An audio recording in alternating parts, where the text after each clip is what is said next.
process of influencing the behavior of a people at a work towards achievement of the goal, specific goal.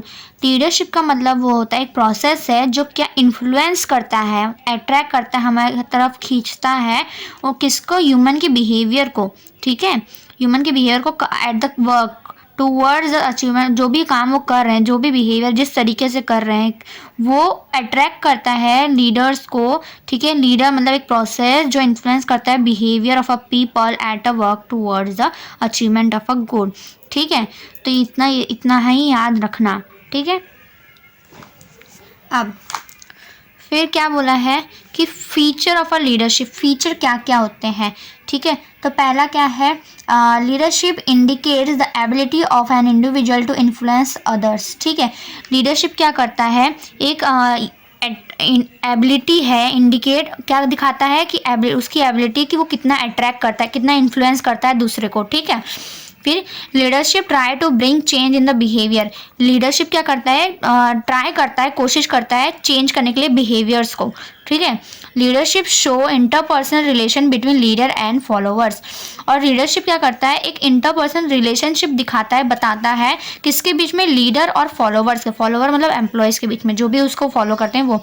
Leadership is to achieve a common goal, और leadership क्या करता है, एक common goal को ही achieve करता है, एक ही गोल को अचीव करता है, ठीक है। Leadership is a continuous process, और लीडरशिप क्या है, कंटिन्यूस प्रोसेस। तो ये पहले तो ये चार ही याद कर लेना बहुत है, ठीक है। अब आ जाते हैं डिफरेंट स्टाइल ऑफ लीडरशिप, ठीक है। डिफरेंट स्टाइल ऑफ लीडरशिप देखते हैं तो क्या है, पहले तो ये याद रखना लीडरशिप स्टाइल क्या होता है, ठीक है। तो लीडरशिप स्टाइल रिफर्स टू, ये याद लिख देना, ठीक है। Leadership style refers to behavioural pattern, बस बिहेवियर पैटर्न बताता है कैसा पैटर्न है, ठीक है। तो डिफरेंट टाइप के लीडर 3 टाइप के हैं, ठीक है। ऑटोक्रेटिक लीडरशिप, हम उसको ऑटोक्रेटिक भी बोलते हैं या ऑथोरेटिव बोलते हैं, यहाँ ये सिंपल होगा, ऑटोक्रेटिक लीडरशिप, डेमोक्रेटिक लीडरशिप और फ्री रेन लीडरशिप या फिर लाइजर्स फेयर, ठीक है। ये याद रखना ना, ये याद रखना, ये बहुत सिंपल है, ठीक है। तो अब इसका हम डिटेल में देखते हैं क्या होता है। अब ऑटोक्रेटिक लीडरशिप क्या होता है, मतलब ऑटोक्रेटिक मतलब सिंगल बॉस, जो सिर्फ बॉस ऑर्डर करता है, वो एक बॉस जो सेंटर कंट्रोल करता है, वो होता है ऑटोक्रेटिक लीडरशिप। याद रखना, ऐसा भी लिख देना, लिख सकते हो, autocratic leadership refers to that leadership in which the boss only the one boss centered leadership, ठीक है, मतलब सिर्फ वन बॉस ही कंट्रोल करता है। And autocratic leadership exercise complete control over the subordinate, मतलब जो ऑटोक्रेटिक लीडर है वो पूरा कंप्लीट कंट्रोल करता है सबऑर्डिनेट पे। He centralise power in himself and take all decision, और उसका जो वो खुद का ही पावर लेता है और खुद ही डिसीजन करता है, ठीक है, और ऑर्डर देता है, एक्सपेक्ट करता है और सबऑर्डिनेट को बोलता है फॉलो करने के लिए, ठीक है। फिर he give reward and put pension to the direct to the subordinate, ठीक है।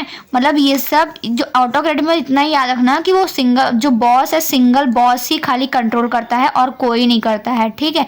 बॉस से जो करना है वो कर लो। अब इसके एडवांटेज देखते हैं, एडवांटेज क्या हो सकता है। एडवांटेज मतलब क्विक डिसीजन मेकिंग, अगर एडवांटेज मतलब बेनिफिट क्या है सिंगल बॉस के लीडर होने का, ठीक है, ऑटोक्रेटिक के एडवांटेज। तो इससे क्या होता है कि अगर वो एक ही बॉस होगा तो वो जल्दी से अपना खुद सा डिसीजन ले लेगा। फिर provide strong motivation and satisfied to the leader who deduct term, ठीक है। अब इधर आ जाते हैं। फिर less competitive subordinate are needed at the lower level, फिर कम कॉम्पिटेंट चाहिए होता है, ठीक है। फिर may be positive result when great speed is required, positive result होगा जब अगर जल्दी से जल्दी स्पीड होगा कामों में तब। फिर डिसएडवांटेज क्या है, अब उसका ऑन बेनिफिट क्या है, डीमेरिट्स क्या है, leads to function and low morale among the subordinate, ठीक है। Incentive level of a subordinate goes down, जो भी सबऑर्डिनेट का इंसेंटिव है वो कम होते जाएगा, मतलब वो सोचते हैं वो एक ही बॉस पे कंट्रोल होगा तो वो नहीं समझ कर पाएंगे, ठीक है। फिर potential and creative of a subordinate are not utilise, और जो भी स्किल जो स्किल है, टैलेंट है सबऑर्डिनेट के पास, वो नहीं यूटिलाइज कर पाएंगे। जो बॉस बोलेगा वही करना पड़ेगा, जो भी सबऑर्डिनेट के पास स्किल है वो नहीं यूटिलाइज करेंगे अपना। No development of subordinate take place, और कोई भी डेवलपमेंट नहीं होगा, कोई भी चेंजेस नहीं आएगा सबऑर्डिनेट में, ठीक है। अब सुटेबिलिटी का होता है, ऑटोक्रेटिक लीडरशिप में suitability, subordinate are uneducated, unskilled, lack of knowledge and expense on part of the subordinate, ठीक है। मतलब वो सबऑर्डिनेट क्या होगा, कोई अनएजुकेटेड हो जाएगा, अनस्किल होगा, उसको स्किल नहीं होगी, लैक ऑफ नॉलेज की प्रॉब्लम होगी, एक्सपीरियंस की प्रॉब्लम होगी, ठीक है। फिर company follow fear and punishment discipline technique, और जो कंपनी होती है वो पूरा फियर मतलब एकदम परेशान करती है, पनिशमेंट देती है, डिसिप्लिन एकदम टेक्निक यूज़ करती है, ठीक है। Leader prefer to be a dominate in decision making, और उनको लीडर्स को क्या है, वो डिसीजन में नहीं करते हैं, इन्वॉल्व नहीं करते हैं, ठीक है। अब देखते हैं हम लोग डेमोक्रेटिक लीडरशिप, ठीक है। अब डेमोक्रेटिक का मतलब याद रखना ग्रुप सेंटर्ड, जो ग्रुप लेता है वो। ऑटोक्रेटिक मतलब एक सिंगल बॉस, और सिंगल बॉस ही सब कुछ करेगा, हैंडल करेगा, और इसमें ग्रुप सब मिलके हैंडल करेंगे, ठीक है। Under this style leader take decision in consultation and participant with the employees. Group centre में क्या होता है कि जो भी डिसीजन लेंगे, ठीक है, तो वो जो भी एम्प्लॉयज़ हैं उनके साथ मिलके लेंगे, एम्प्लॉयज़ भी इन्वॉल्व होंगे डिसीजन मेकिंग में लीडर के साथ, ठीक है। तो उसको बोलते हैं, सब ग्रुप में मिलके डिसीजन लेंगे, उसको बोलते हैं सेंटर या डेमोक्रेटिक लीडरशिप, ठीक है। ये डेलीगेट एंड डिसेंट्रलाइज अथॉरिटी, ठीक है, और वो डिसेंट्रलाइज अथॉरिटी मतलब अथॉरिटी को प्रोवाइड करेंगे, सबको अथॉरिटी दी जाएगी डिसीजन लेने की, ठीक है। और leader follow the opinion of majority, और जो लीडर है वो बहुत, जिसकी ज़्यादा मेजोरिटी होगी, जो ज़्यादा मेजोरिटी मतलब ज़्यादा जिसकी आवाज़ होगी, जितना नंबर होगा ज़्यादा उसका सुनेगा, ठीक है। He provide freedom of a thinking and experience, और उनको फ्रीडम देता है कि वो सोच सके और एक्सप्रेस कर सके अपनी फीलिंग को, ठीक है। तो ये होता है डेमोक्रेटिक, मतलब खुल के सब मिल के सब सारे डिसीजंस लिए जाते हैं, सब मिल के सारे काम करेंगे, तो उसको बोलते हैं हम लोग डेमोक्रेटिक लीडरशिप। अब यहाँ देख लेते हैं एडवांटेज, देख लेते हैं पहले। Advantage, improve the job satisfaction and moral of the employees, इससे क्या होता है, जॉब उनकी सेटिस्फैक्शन होगी और मोरल बूस्ट होगा उनका। Improve decision making ability of subordinate, और इससे क्या होगा कि जो डिसीजन मेकिंग होता है वो सबऑर्डिनेट का भी इंक्रीज होगा, मतलब उनको भी सीखने को मिलेगा, ठीक है, कैसे डिसीजन लेते हैं। अब देख लेते हैं develop positive attitude and reduce labour turnover and labour absences, ठीक है। फिर quality of a decision improver, ये बता दिया, वही सेम ही है। Leader multiplies in ability through the contribute of his follower, ठीक है, ये एडवांटेज है। Disadvantage, time consuming and make result in delay in a decision making. अब इसमें डिसएडवांटेज एक लिख देना कि डिसीजन लेने में लेट होगा, फिर काम में भी रिजल्ट भी लेट आएगा, ये लिख देना, ठीक है। फिर लिख देना for to subordinate and abdicate responsibility, मतलब इसमें क्या होता है कि लीडर क्या करता है, देखो थर्ड पॉइंट लिख देना कि लीडर में pass the work to subordinate and abdicate responsibility, मतलब लीडर क्या करता है, वर्क को सबऑर्डिनेट को दे देता है और वो क्या है, और उसकी रिस्पॉन्सिबिलिटी दे देता है, ठीक है। तो वो जैसे वो कैसे करे। फिर अब क्या करते हैं, अब हम देखते हैं उसके फ्री थर्ड वाले पार्ट को, क्या है, फ्री रेन और लाइसेंस या फिर लाइसेंस फेयर लीडरशिप, ठीक है। इसमें क्या होता है कि this style involve complete delegation of authority so that subordinate themselves take decision.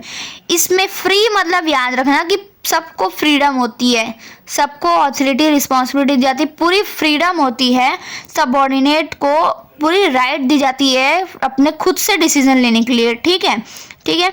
अब अवॉइड पावर, और जो लीडर होता है इसके अंदर वो अपने पावर को अवॉइड करता है कि वर्कर को जो करना है करे, ठीक है। He serve only a contact to bring information and resources need by the subordinate.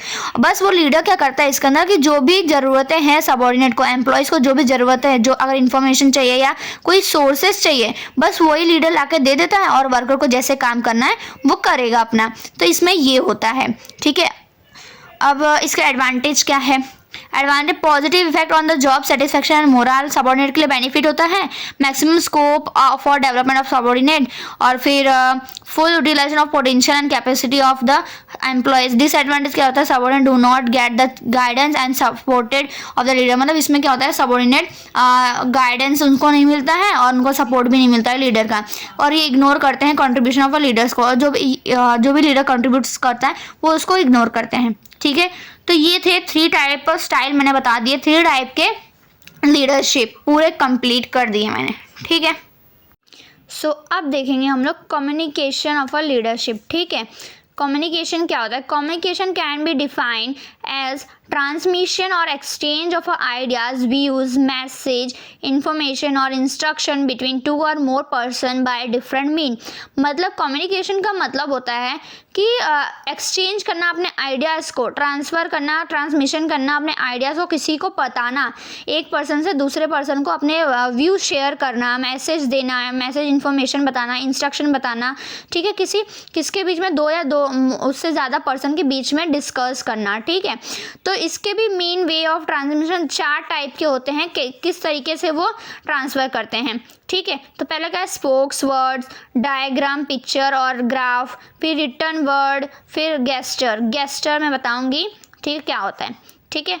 अब इसमें कम्युनिकेशन 2 वे प्रोसेस है, ठीक है, sender and ender. When the feedback come from receiver to sender, minimum 2 parties are involve in the process of the communication. 2 parties है, sender और receiver, ठीक है। कोई मैसेज जो सेंड करता है और जो रिसीव करता है वो। अब एलिमेंट्स ऑफ कम्युनिकेशन प्रोसेस ये देख लेते हैं। इसके हम process being sender think ideas, अच्छा ये करने की ज़रूरत नहीं है, ये एलिमेंट देख लेते हैं, एलिमेंट कितने हैं। तो ये है 7 कम्युनिकेशंस, ठीक है, एलिमेंट्स हैं। सेंडर है, सेंडर मतलब sender is the person who convey the message. Communication process bring immediate when the idea come in the mind of a sender.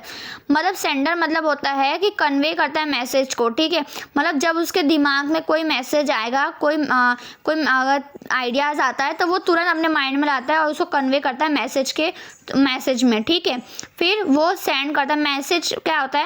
Contain of idea और मैसेज और suggestion which sender want to share with receiver is called message.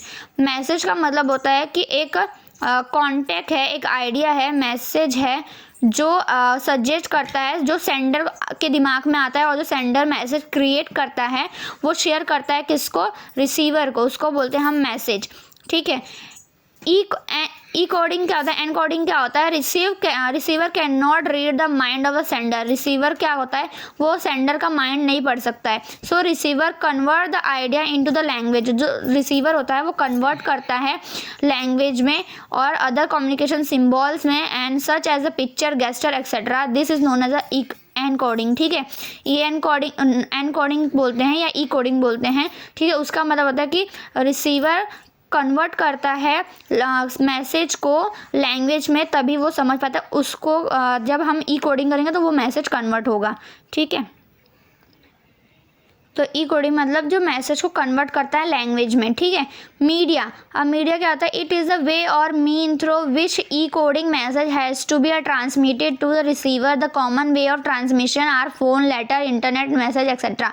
Media मतलब पता ही है आपको कि किसके through हम message को भेजें रिसीवर के पास, या तो फ़ोन से भेजें या लेटर लिख के भेजें या इंटरनेट से भेजें या मैसेज से भेजें या एक्सेट्रा कोई और चीज़ें से। तो मीडिया का तो सिंपल पता ही आपको। डी कोडिंग क्या होता है? अब डी कोडिंग मतलब it refers to convert the encoding message into the language and understanding the message.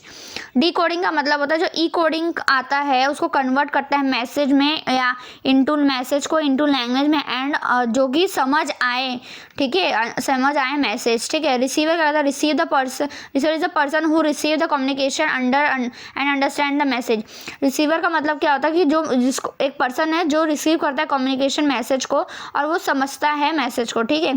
Feedback after understanding the message, मतलब मैसेज पढ़ने के बाद, समझने के बाद the receiver send his response, मतलब रिसीवर क्या करता है, अपना रिस्पॉन्स, उसका रिप्लाई करता है ऑन द आइडिया और मैसेज टू द सेंडर। फिर वो अपने जो भी मैसेज है उस सेंडर को सेंड करता है, रिस्पॉन्स जो भी है, रिप्लाई जो भी है वो सेंडर को वापस सेंड करता है।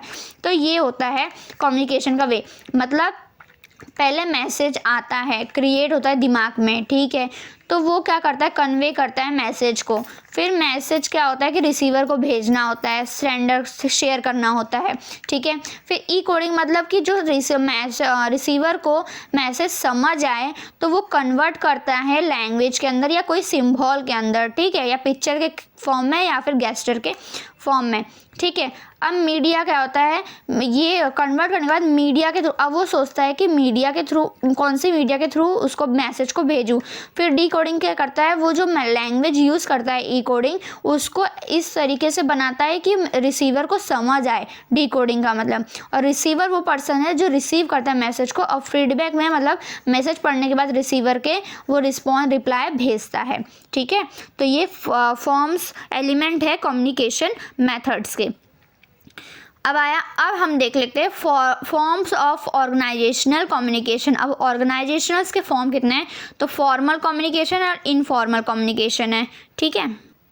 अब तो फॉर्मल कम्युनिकेशन क्या होता है, ठीक है। Formal communication refers to official communication at the official piece between the person who are officially related to the each others.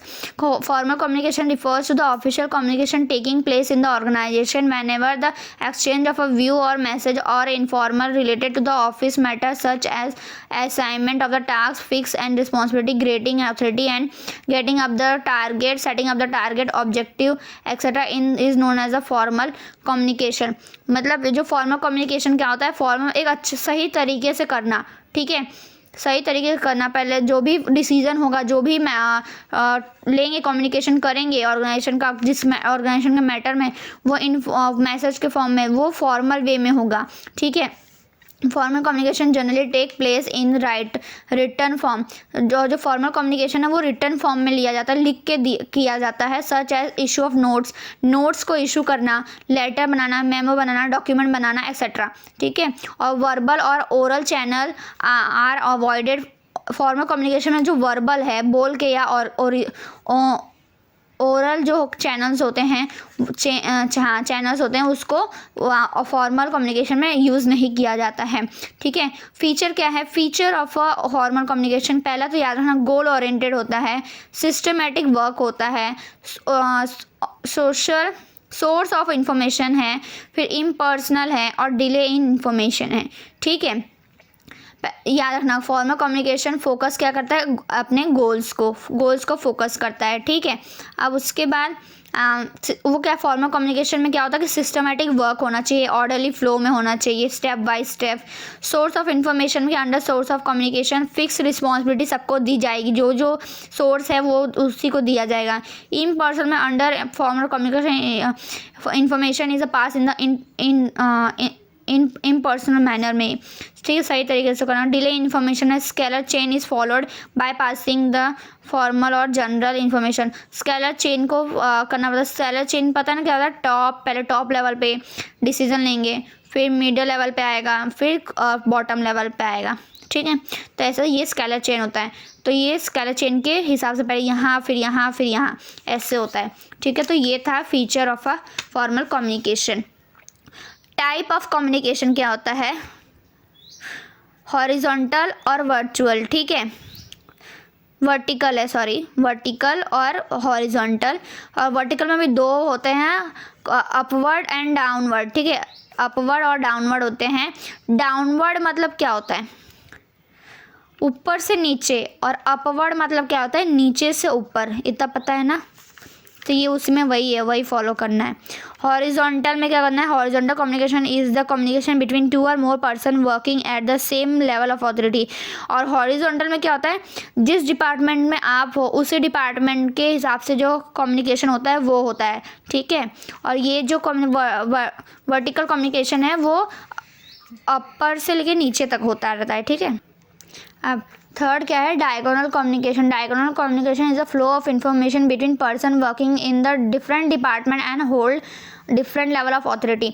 Diagonal का मतलब होता है अलग अलग, जैसे प्रोडक्शन डिपार्टमेंट है, जो सेल्समैन है वो प्रोडक्शन डिपार्टमेंट मैनेजर से बात कर रहा है, कम्युनिकेट कर रहा है, तो वो अलग डिपार्टमेंट में हो जाता है, वो होता है। और जो हॉरिजॉन्टल होता है वो सेम ही, सेल्समैन है तो सेल्समैन के ही मैनेजर से वो बात करेगा, वो हॉरिजॉन्टल हो जाएगा, ठीक है। और जो फॉर्मल बताया था, वर्टिकल बताया था, वो टॉप लेवल, मिडिल लेवल, ये ऐसे होता है, ठीक है।